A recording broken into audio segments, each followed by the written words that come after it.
Thanks, everyone. I am so proud to introduce Dr. Anna Kovilakath.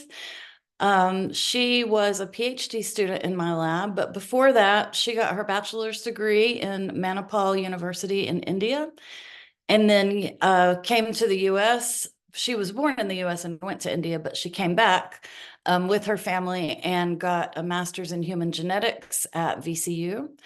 Where she did some good work and got a publication, which doesn't happen with every master's student.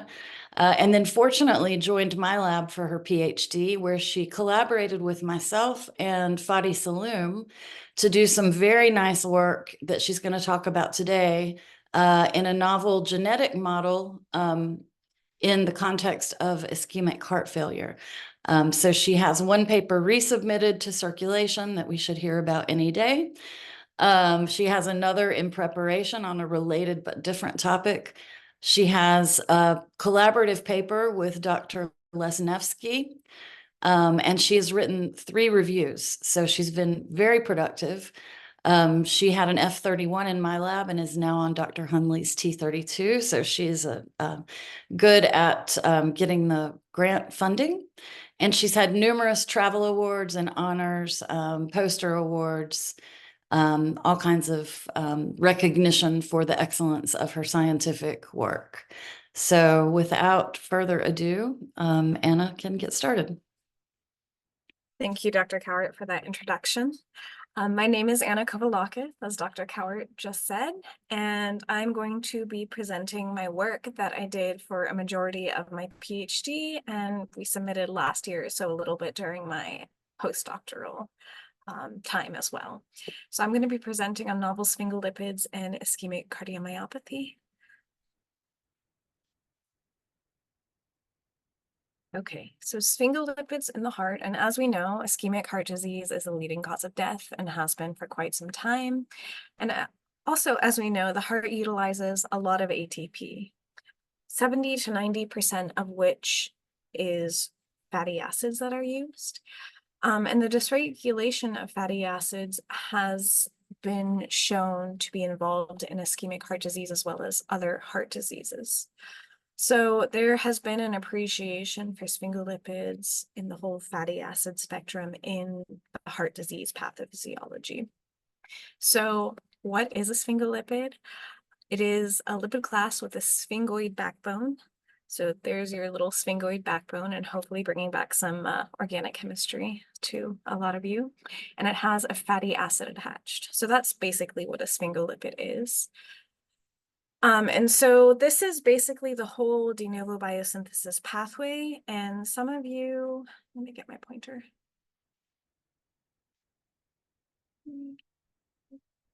But some of you have probably heard of ceramide, at least it's in a lot of lotions and a lot of creams, but ceramide is probably the most popular sphingolipid, but all of these are different sphingolipids, and they're initially made from this initial rate-limiting enzyme. So just like other lipids, they're also components of cellular membranes, but unlike most other lipids, they are also bioactive signalers in cellular processes, meaning that, for example, ceramide is directly involved and could start apoptosis through the caspase-3 process. And there are many instances of that in lots of literature, and I'm not going to delve into all of that, but that's just what a sphingolipid is and what they do. So as I briefly mentioned before, the sphingolipid de novo biosynthesis pathway is started with serine palmitoyl transferase, which is the rate-limiting enzyme.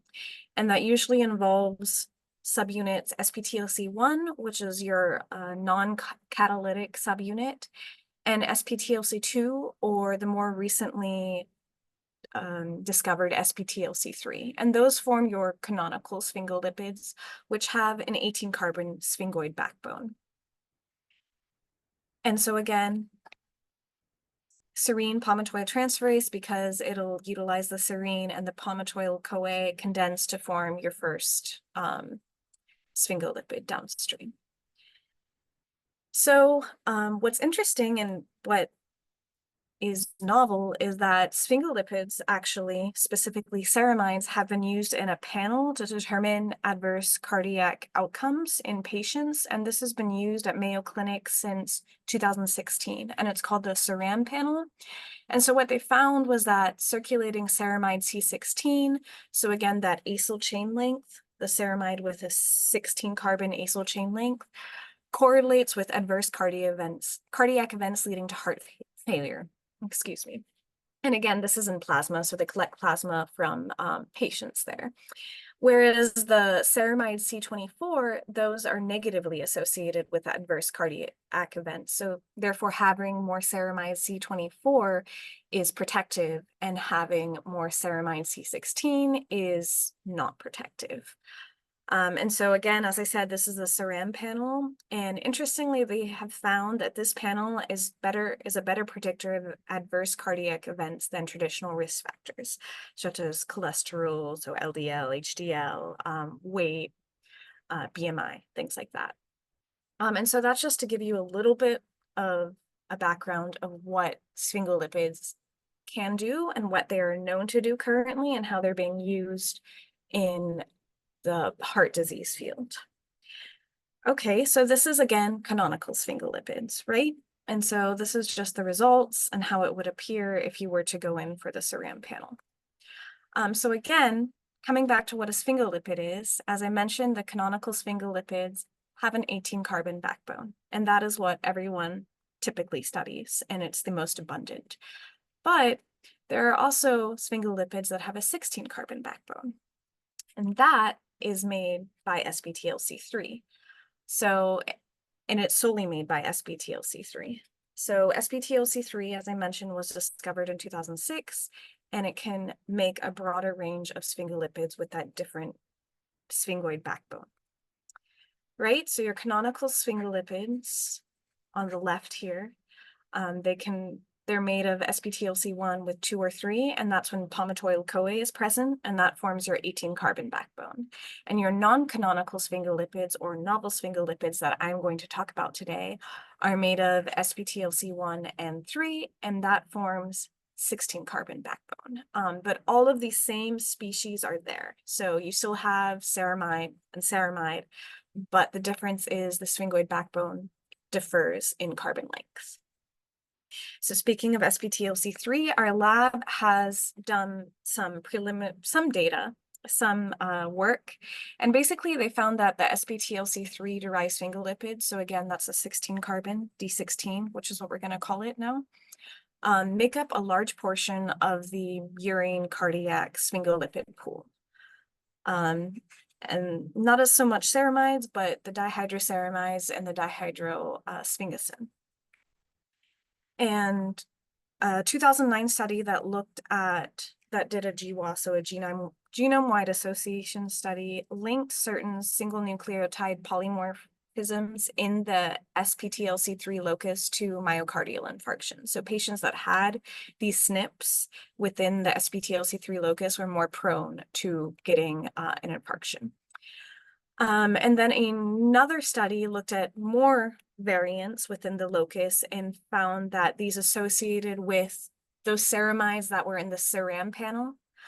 So again, they were associated with the higher C22, or reduced C22 and C24, which was associated with heart failure. This study from our lab also showed that treatment of cardiomyocytes with the D16 DHS, so the, again, novel sphingolipid, induced apoptosis, as you can see by cleaved PARP, whereas the canonical treatment, so the D18 DHS, did not induce cleaved PARP. And so the goal of this study basically, okay, well, in the background so far, so canonical sphingolipids are made up of SBTLC1 and 2 or 3. It uses palmitoyl-CoA as a substrate. They've been shown to be involved in heart disease, and the CERAM panel is generally considered a better predictor of adverse cardiac events, whereas the non-canonical or novel sphingolipids are made up of SBTLC1 and 3 and use myristoyl-CoA as a substrate and make up a large portion of the murine cardiac sphingolipidome. And SNPs within the SBTLC3 promoter have been linked to increased MI. So basically, the goal of this study was to characterize the role of SBTLC3 in ischemic cardiomyopathy. So again, we all know what ischemic cardiomyopathy is. So we do have a patient cohort, and the patient cohort are going to resemble more of the myocardial ischemia in the absence of reperfusion. So these are patients with ischemic cardiomyopathy and end-stage heart failure. So they were going in for placement of an LVAD, and this is when the tissue was collected, and this is the patient cohort. We can go back to that if anyone is interested in it, but basically we wanted to look and see in these heart samples what type of sphingolipids were being produced. So we looked at the different subunits of the SPT enzyme, and as you can see, SPTLC3 is induced in the ischemic cardiomyopathy patients with end-stage heart failure, whereas SPTLC2 did not really change that much. And then we also did the same thing in a mouse model of ischemic cardiomyopathy. So this is permanent LAD ligation. So basically the left anterior descending coronary artery was ligated permanently, and then we followed up with the mice 28 days later, collected the hearts 28 days later. And then this is just showing, and this is immunofluorescence, that SBTLC3 is induced in the LAD ligated hearts, again, 28 days after LAD ligation, whereas you don't see that much SBTLC3 in the sham hearts. And then this is, again, just showing an immunoblot, but in the mice, and you can see that SBTLC3 is also induced, although there is more of a basal level in the sham. And so we did mass spec, and kind of not to overwhelm you, but again, the D16 sphingolipids are the sphingolipids derived from SPTLC3, so the novel sphingolipids. And so you can see that in the ICM patients, the ischemic cardiomyopathy patients, the SPTLC3 derived DHS and DHS1P are induced, whereas those same canonical sphingolipids, again, the D18 backbone, are reduced. And in our mice, we see very similar trends. So this implies that SPTLC3, as well as its derived sphingolipids, are induced in both humans, ischemic cardiomyopathy, and then a mouse model of ischemic cardiomyopathy. So our hypothesis, basically, since it's induced, is that the depletion of SBTLC3 in the cardiomyocytes will be protective in ischemic cardiomyopathy. And so what we did is we generated cardiomyocyte-specific knockout of SBTLC3, which I'm just going to call CSBTLC3 knockout or knockout for the duration of this presentation. So basically what we did was we excised exon 8, which is where the PLP site is present, and that just confers SBTLC3 its catalytic properties. And then we cross that with the MCH crease. This is just validation of our knockout. And so then we obviously subjected them to LAD ligation and wanted to see how they fared.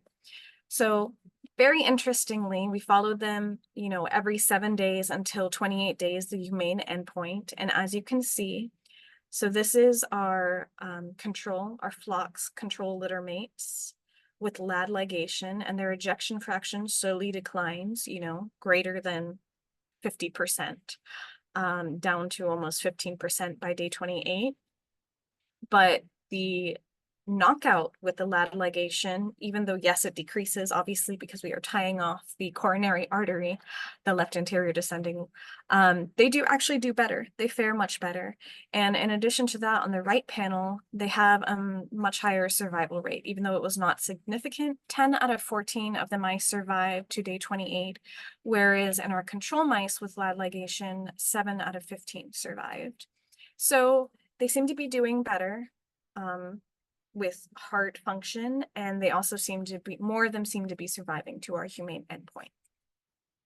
Additionally, we did Picker-Series red staining. So this is to look at fibrotic tissue or the infarct injury.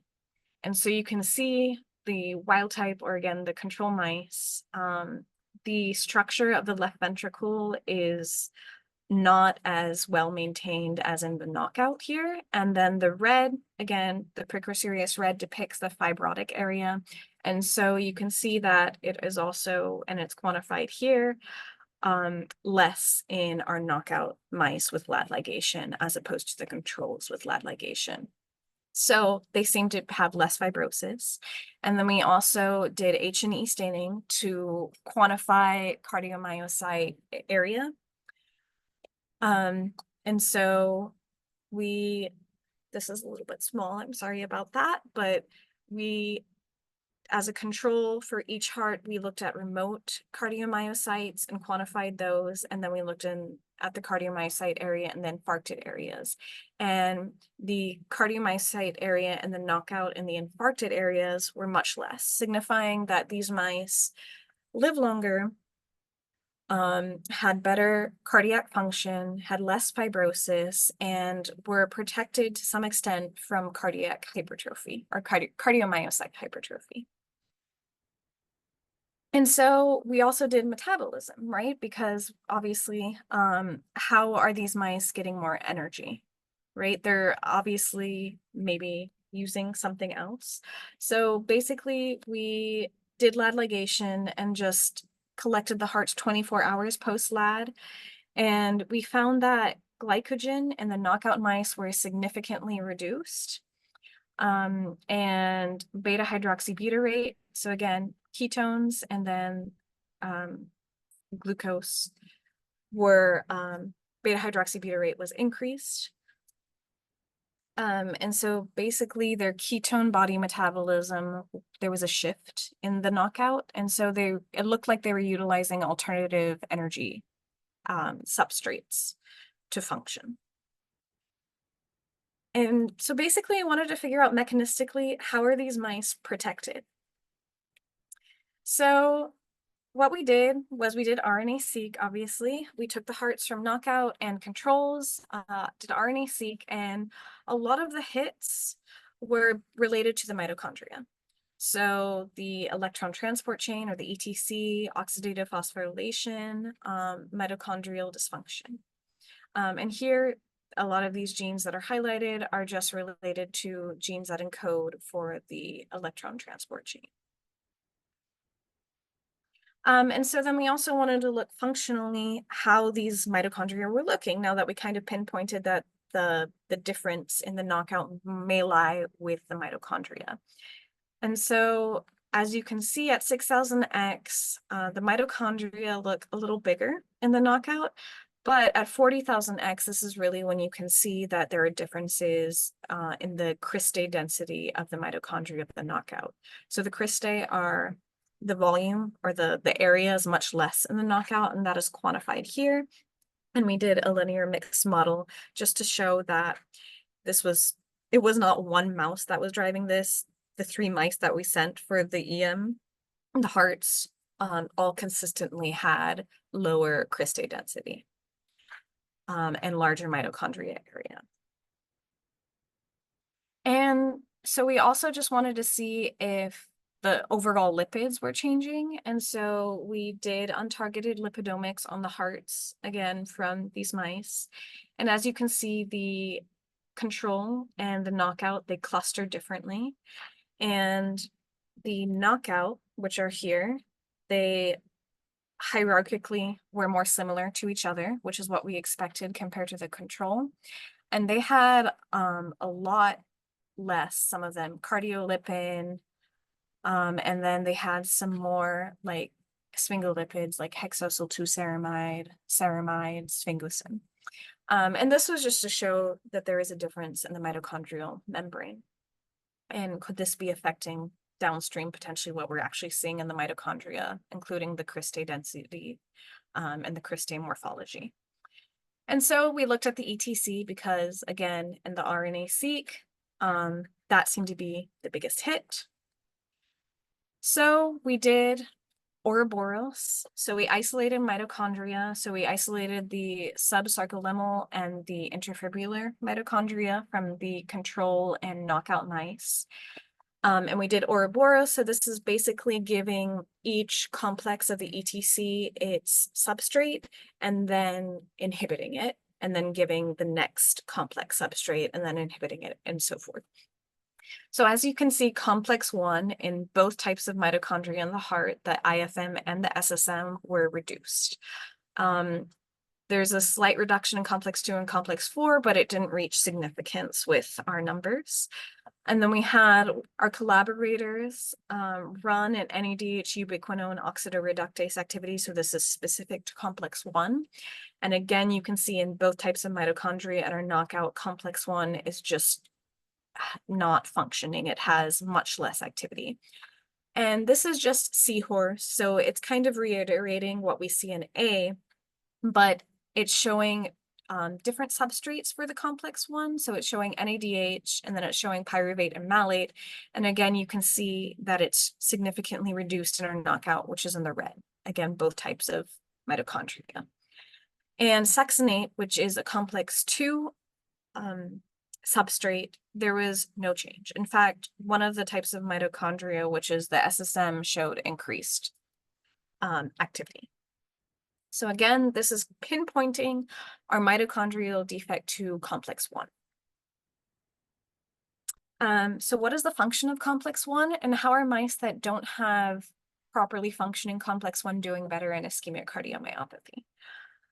So complex 1 is responsible for converting NADH to NAD+, and with the release of the hydrogen, you're getting reactive oxygen species generation. And it's also involved in ATP production for the whole electron transport chain, in addition to the ATP synthase. So we looked at AC16 cardiomyocytes and looked at these functions of complex 1. And so you can see, and we simulated ischemia in these AC16 cardiomyocytes. And so you can see in these cardiomyocytes treated with knockdown of SPTLC3, complex 1 is reduced. So this band over here and this band over here under both normoxic and ischemic conditions. And then we also looked at the NADH to NAD+ ratio. And so again, in the knockdown of SPTLC3, there was much more NADH as opposed to NAD+, and there was less ATP visualized here. And then we also looked at cell ROS, so total cellular reactive oxygen species. And we used hydrogen peroxide as a positive control. But you can see that with knockdown of SPTLC3, there is much less ROS. So even though potentially this is bad, right? More NADH, less NAD+, and less ATP, this, especially in the context of ischemic cardiomyopathy, is beneficial, having less ROS. And we think that's primarily what is happening. That is why we are seeing the consequences that we see in the mice, and they're faring better. Again, this is just like we saw decreased glycogen, which would indicate increased glycolysis or glucose utilization in our knockout animal. We in vitro looked at glycolysis rates in our AC16 cardiomyocytes with knockdown. And again, you see that basally these cells with the knockdown have much more glycolysis. Their compensatory glycolysis is higher, their basal glycolysis is higher, and they have much less oxygen consumption rate, mitochondrial oxygen consumption rate. And so we kind of wanted to then see how is it affecting complex 1? And by that I mean, is SPTLC3 binding complex 1?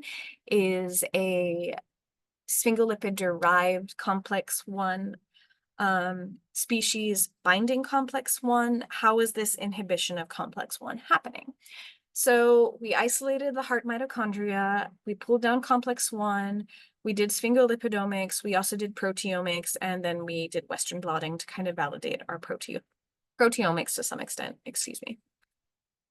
And so, I wish this was a little bigger, but this is the proteomics data. And so these are up these are the proteins that are up in our complex 1 of our knockout, and these are the proteins that are down in our knockout. And so you can see that NDUFAF4 and NDFA2, which are the assembly components of complex 1, are down. And while ideally it would have been nice if SPTLC3 had bound to complex 1, and that would have been a simple story, it did not. And this is just validation. This is NDUFAF4 is down. And this is just another component of complex 1. But what we did do with sphingolipids was we saw that the SPTLC3 derived lactosyl ceramide bound pretty much all of the acyl chains, they bound to complex 1, whereas the D18 lactosyl ceramide, so the canonical versus the novel ones, there was really no change in our wild type versus our knockout. So this would indicate that the D16 lactosyl ceramides are potentially responsible for maintaining that normal function of complex 1. And you're not getting that binding of these lactosyl ceramides when we knock out SPTLC3. And so this is potentially how complex 1 is being inactivated. And so this is just to summarize everything that we have seen. So under normoxic conditions, when you don't have SPTLC3, you don't have D16 lactosyl ceramide, and so complex 1 is being inhibited, complex 1 activity. And then under ischemic conditions, and I haven't showed some of these data for the sake of sticking to the time, SPTLC3 gets induced, right? We saw that both in the human ischemic cardiomyopathy patients and the mice. And again, no D16 lactosyl ceramide, and that is inhibiting complex 1. And we get reduced NAD+, reduced ROS, reduced ATP, increased glycolysis in vitro, suggesting increased glycolysis in vivo with a decreased glycogen. And this translates in vivo to our mice when we give them ICM to, again, we get increased SPTLC3, but they ultimately, with the knockout, have reduced fibrosis, reduced cardiomyocyte hypertrophy, increased ejection fraction and fractional shortening, and overall increased survival. And there are a lot of people to acknowledge because this was a big study. Forget this, but basically the Cowart lab, Dr. Cowart, obviously, Dr. Yolanda Valentine, Dr. Mariam Jamil, the Saloom lab, Dr. Fadi Saloom, Dr. Mauro, the Lesnevsky lab, Dr. Lesnevsky, Dr. Chen, Jeremy, and the Porter lab, George Porter, Gisela Butner, Sushil Mahatha for doing the EM, taking the EM images, Belinda Willett for doing the proteomics, and of course, all of the cores at VCU that we used, just Poly Heart Center, the TDAC, transgenic mouse core, and the metabolomics lipidomics core. And yes, this is the final slide. And thank you. All right, good morning, everybody. For sake of time, since we have very little short time, I may not have enough time for questions. I want to introduce Pouria Shoureshi. It's a pleasure for me to be working with him for the last 2 years. He's a board-certified internist, currently doing his fellowship here at VCU. He is a graduate from Ishram. I'm sorry if I'm sure I'm mispronouncing this. It is the Isfahan University of Medical Science in Iran, where he completed his medical school with an outstanding record. He later pursued a postdoctoral research fellowship at Johns Hopkins prior to starting his residency. He completed his residency in HCA Orange Park, Florida, in Jacksonville, Florida, where he was actually recognized as chief resident due to his academic interest and pursuit. He's currently a cardiology fellow on his second year as part of a T32 program, where he's focusing on electrophysiology for the last 2 years. He's been a key member to our PVC lab, not contributing with a lot of ideas and questions that he's very inquisitive. And he's also been key on the analysis of our echocardiogram in our animal models that include rabbits and swine. He really has helped us improve some of the images of these animal models. He has contributed with not only that, but also with publications in Heart Rhythm and JACC Advanced. He's been very active in scholarly activities, data analysis, and he actually received a pilot Pauley grant for a clinical study that currently we're pursuing.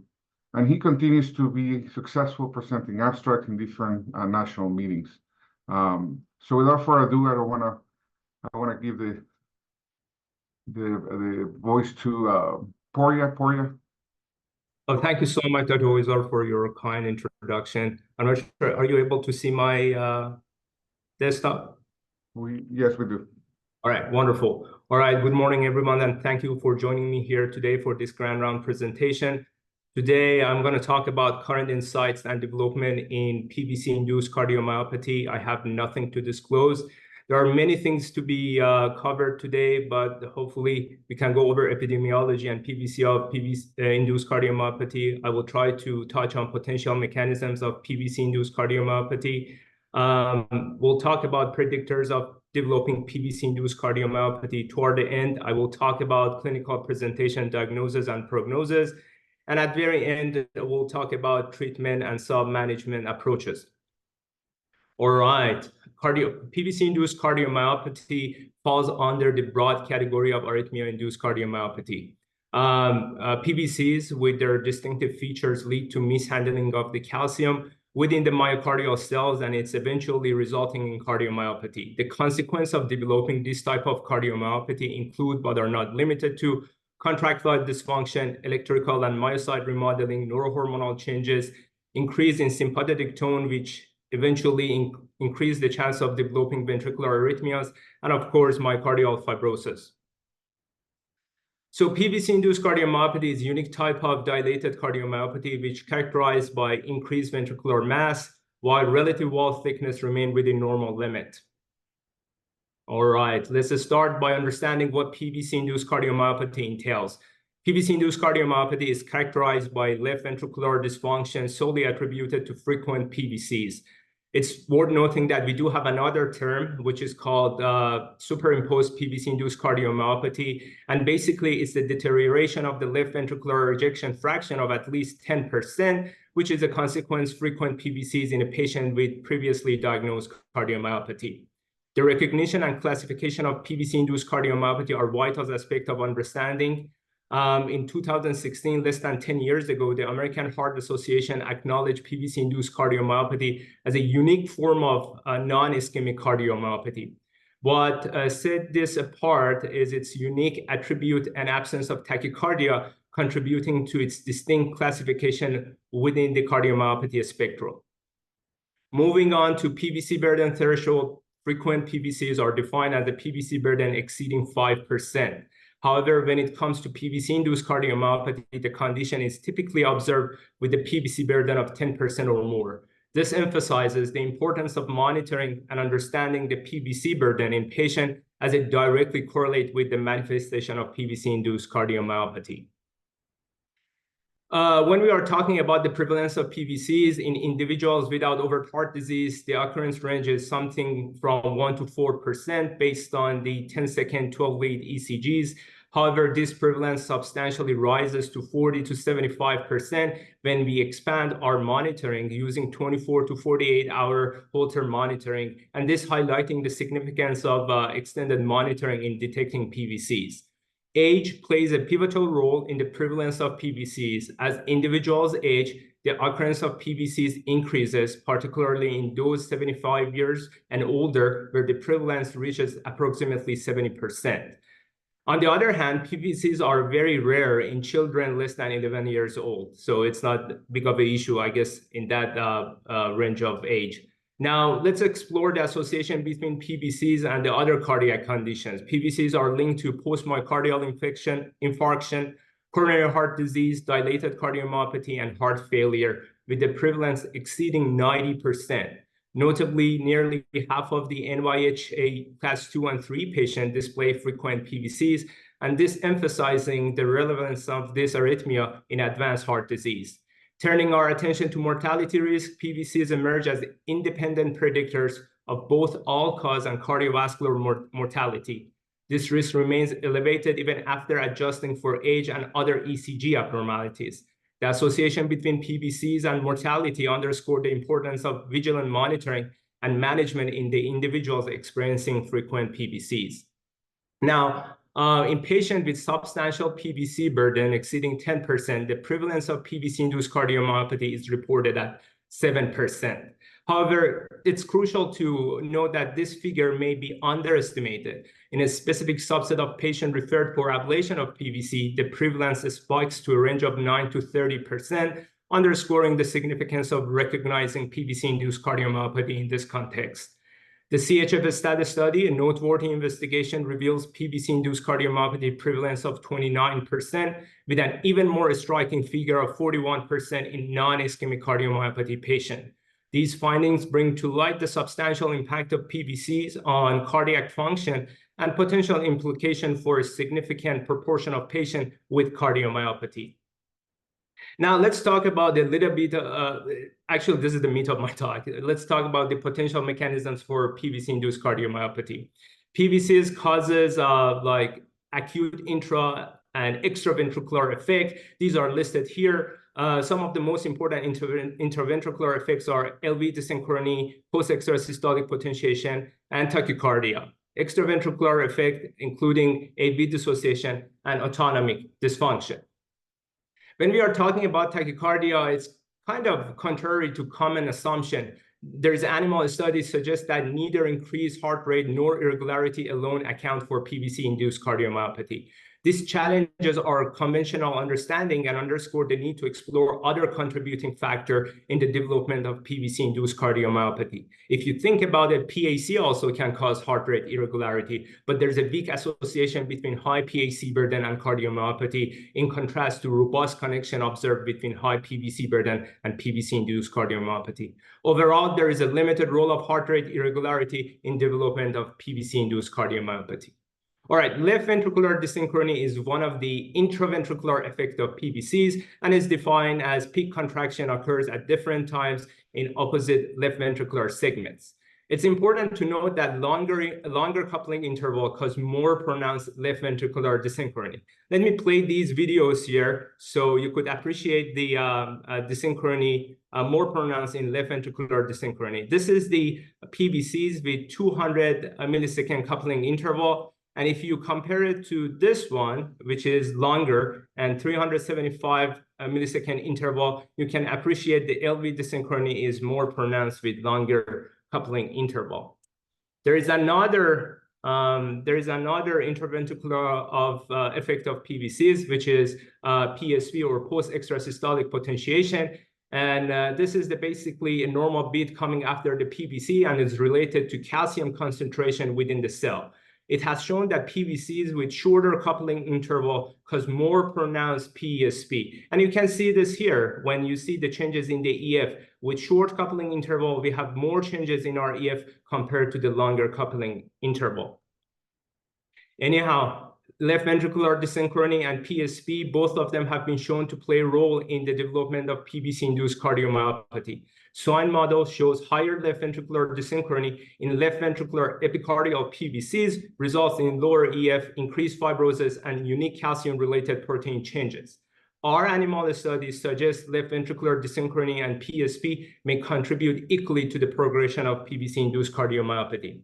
This figure is coming straight from our paper when we're comparing the effects of short coupling interval, i.e. higher PSP, which is indicated here with red, versus longer coupling interval, i.e. higher left ventricular dysynchrony, which is indicated here in blue. And as you can appreciate, the EF in both groups drop about here on the top left. EF drop about the same in both groups. So we concluded that left ventricular dysynchrony and PSP may contribute equally to progression of PVC-induced cardiomyopathy. All right, now let's talk about one of the important extraventricular effects of PVCs. Understanding, which is basically autonomic imbalance in the setting of PVCs. Understanding the dynamic shifts in the autonomic system during the acute PVC episodes and in the context of PVC-induced cardiomyopathy can be quite complex. We are really fortunate to have Dr. Tan at our institution. He's truly one of the best in this field. And whenever things get tricky and hard to grasp for me, he's my go-to person. It's like having him as like a reliable guy in the maze of complexity of autonomic nervous system. Anyhow, the pivotal study from Dr. Kumar and his colleague indicating that PVC disrupt cardiac autonomic balance. This disruption becomes a crucial aspect with chronic imbalance, sympathetic overload emerging as a potential contributor to PVC-induced cardiomyopathy, and this was highlighted by Dr. Tan and his colleagues. Diving deeper into nuances, we encountered the concept of variable coupling interval. PVCs with variable coupling intervals are identified as a potent disruptors of cardiac autonomic balance. This was shown by Kingma and his colleagues when they showed that the variability in coupling intervals triggers a reflex within the nervous system, further intensifying the impact on autonomic balance. In a canine model, left cardiac sympathetic denervation demonstrated antiarrhythmic effect and actually was predictive for cardiomyopathy, linking abnormal sympathetic activity to the development of PVC-induced cardiomyopathy. Additionally, even brief PVCs have been shown to diminish parasympathetic tone and modify vagal afferent neuron activities.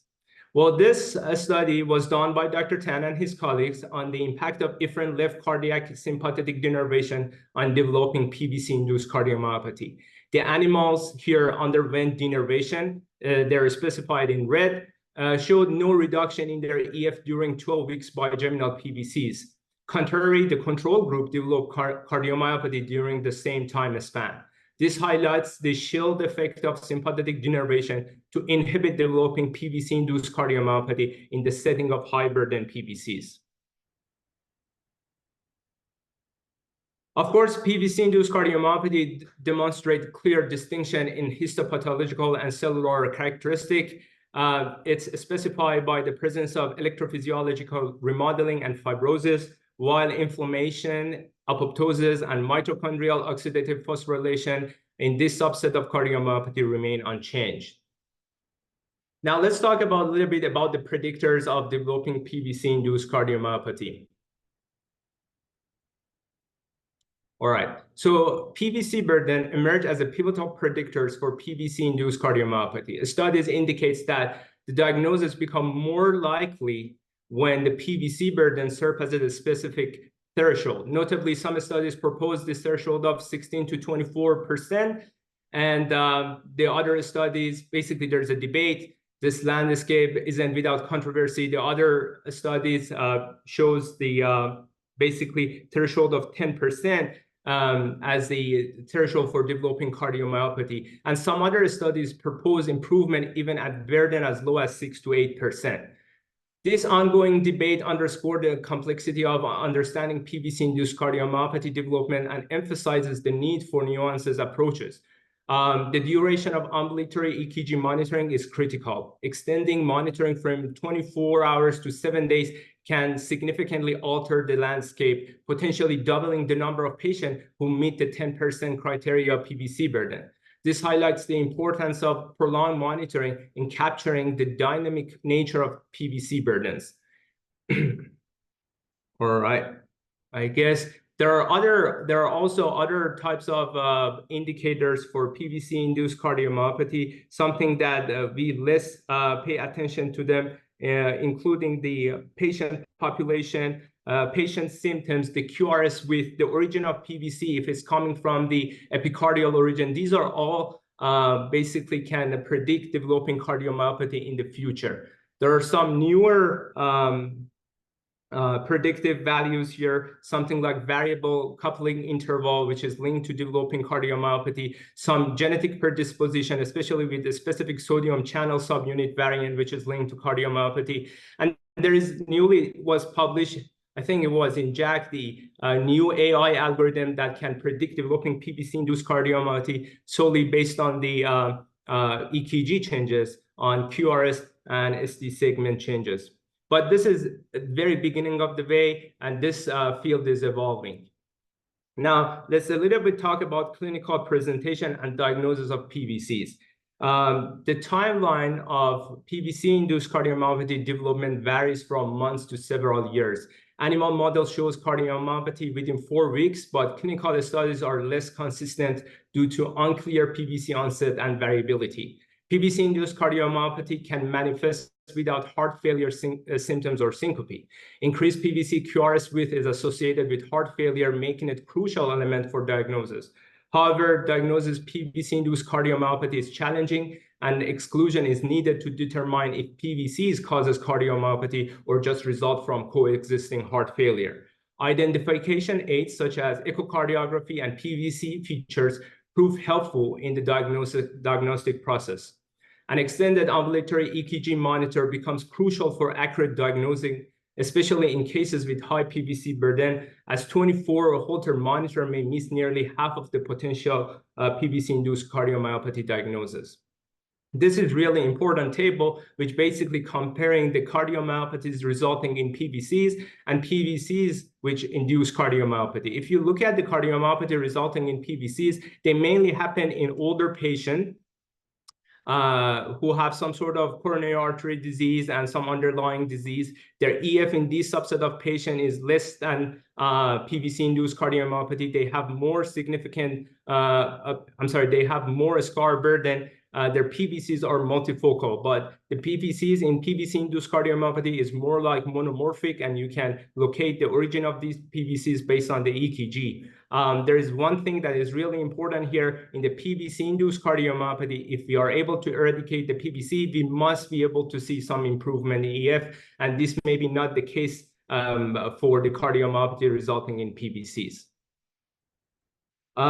Besides left ventricular dysfunction, PVC-induced cardiomyopathy is associated with left ventricular enlargement, mitral regurgitation, and left atrial enlargement.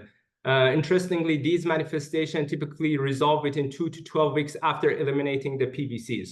Cardiac MRI with late gadolinium enhancement proved to be very crucial for evaluating myocardial fibrosis in patients with frequent PVCs. A subclinical form of PVCs also can be identified by using a speckle tracking, where the left ventricular in this subset of patients is above 50%. But a speckle tracking shows the changes in strain preceding changes in ejection fraction. Prognostic factor, as indicated by ABCVT scoring system, predict adverse left ventricular remodeling and future outcomes, establishing an inverse relationship between PVC burden and EF.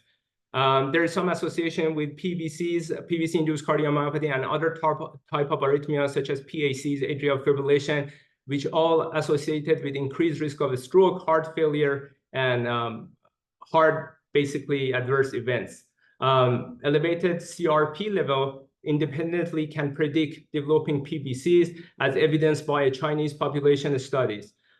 Distinguishing persistent PVCs from transient inflammation poses clinical challenges, and emphasizing the importance of comprehensive diagnosis of approach for PVC-induced cardiomyopathy. This is the ABCVT scoring system, which basically, based on that, mainly for the patient who does not have the cardiomyopathy, you can use it to predict developing cardiomyopathy in the future. It goes over the axis of PVCs, burden of PVCs, coupling interval, and ventricular presence or absence of ventricular tachycardia. This graph shows the drop in the EF and its correlation with PVC burden. As you can see, and it's the top part for the human and the bottom part is in the animal studies. As you can see, when the PVC burden is increasing, the left ventricular ejection fraction is decreasing about the same amount. It does have some sort of linear correlation. A little bit talk about management of PVCs. The management of PVC often involves suppression strategies with either ablation or antiarrhythmic medications. Guidelines suggest considering PVC suppression in cases with cardiomyopathy and PVC burden more than 15%. Managing frequent PVCs poses unique challenges, particularly when your patient doesn't have any symptoms or the left ventricular function is within normal limits. Regular monitoring, ideally every 6 to 12 months, is essential for these type of patients. Evaluation and treatment become crucial when heart failure symptoms emerge. The importance of echocardiography and ECG monitoring cannot be overstated in these scenarios. Interestingly, there's a prospective cohort study spanning from 2012 to 2017 revealed a spontaneous PVC resolution in 44% of asymptomatic or minimally symptomatic patients. This highlights the dynamic nature of PVC and the need for individualized management approaches. The CHF-STAT trial provided some insight into the PVC suppression strategies. Surprisingly, they showed that the placebo group showed significant PVC suppression, about 12% at 6 months. And this again underlying the complexities in determining the most effective treatment in these patients. Determining the optimal PVC burden threshold for intervention remains uncertain. However, consideration for treatment in patients with baseline risk factors become pivotal. Successful PVC suppression is often considered a criteria for effective treatment.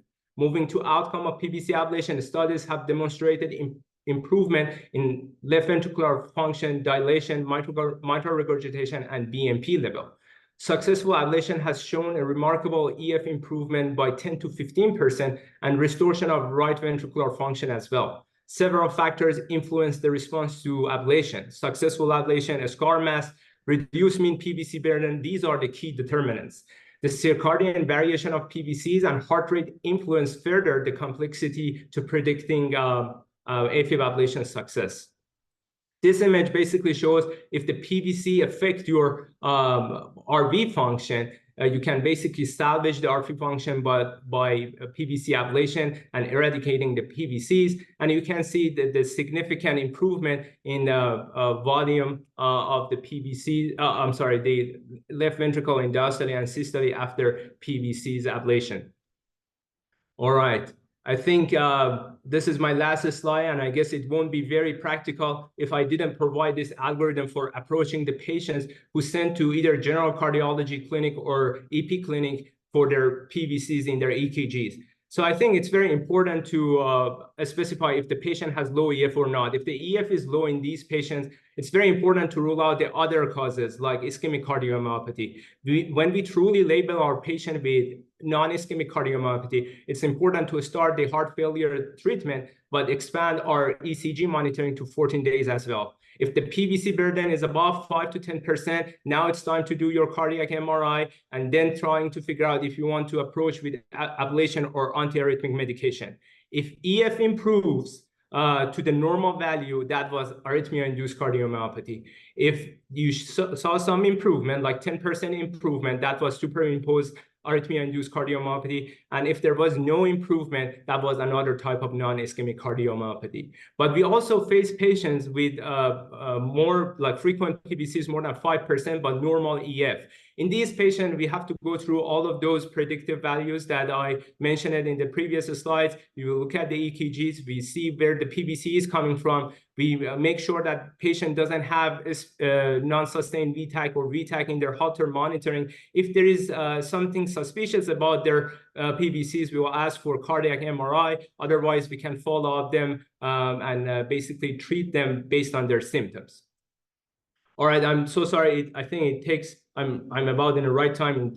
It's 8:24. I really want to take a moment here to thank my legendary attendings, Dr. Hoizar, Dr. Tan, and Dr. Casala, and many thanks to our wonderful research team at VA Hospital.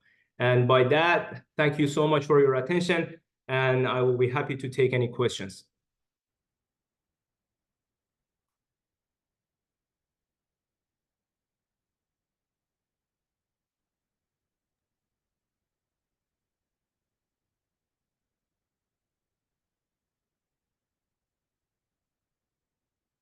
All right. Well, thank you both, I guess, for a great presentation. Is there any questions at all on the? I don't see anything in the chat.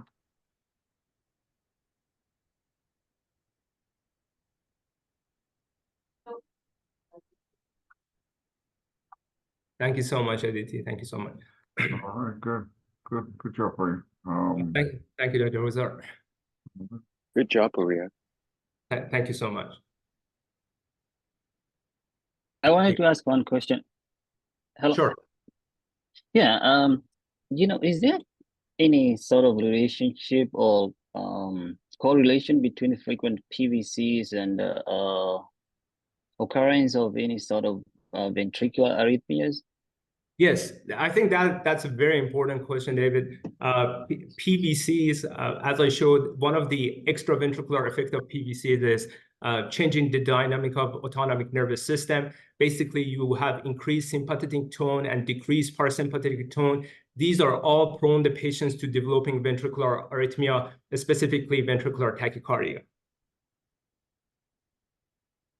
All right. Thank you, man. Absolutely. Oh.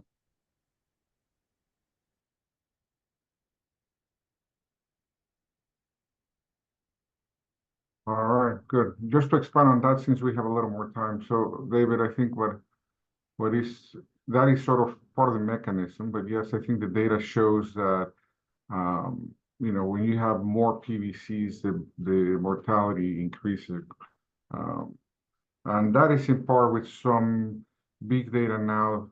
As Pouria was mentioning, there's a Korean data population study that they actually show that that the ratio with PVCs increases the risk of mortality, and obviously thought to be in part because of ventricular arrhythmias that are induced. And in general, one of our basic concept of electrophysiology is that you need to have a substrate and a trigger. And it's always thought that the PVCs always, like PACs for AFib, PVCs on the ventricle are the triggers for ventricular arrhythmias. So I think the more of those PVCs you have, the more likely you are to induce some ventricular arrhythmias. So yeah, but Pouria is right in the sense that is the PVCs alone may be resolved, but maybe a trigger, but it also may affect the substrate by changing the autonomic tone, which in that sense you're modifying the substrate. You're promoting a substrate that then is prone to have arrhythmias with the right trigger. And I hope that. Okay. So basically that's why we treat PVC for symptomatic, not a prevention of arrhythmia, right? Well, no. So, Pouria, you want to answer? I'm gonna. Yes, I think the PVCs again. It's not only about the symptoms. You have to risk stratify these type of patients. You have the patient, it's completely asymptomatic. The patient EF is above 50%, but still your patient may be qualified for ablation or some sort of treatment. And that's how you go through those risk factors, including ABCVT scores. You look at the cardiac MRI, you look at the amount of fibrosis, etc. And then you decide if this patient needs to get treated. However, the patient is asymptomatic. So it's very important to risk. And this is the new part of the PVC management. So maybe your PVCs is less than 10%, but your patient is still qualified to get some sort of treatment. Yeah, and I think just to extend to that, symptoms have been importantly recognized, I think, not so much as something relevant, but actually, if you have no symptoms with PVCs, it's more likely that you have some cardiomyopathy. And the thought is that when you have symptomatic PVCs, you have an earlier screening as compared to if you have no symptoms. By the time this is found out, then you really have developed, usually you have more consequences or longer exposure PVCs, and therefore you may have a cardiomyopathy at that point. All right, thank you. All right. All right, I think it's 8:30. That always are. Yep. All right. Well, thank you, everybody. Thank you.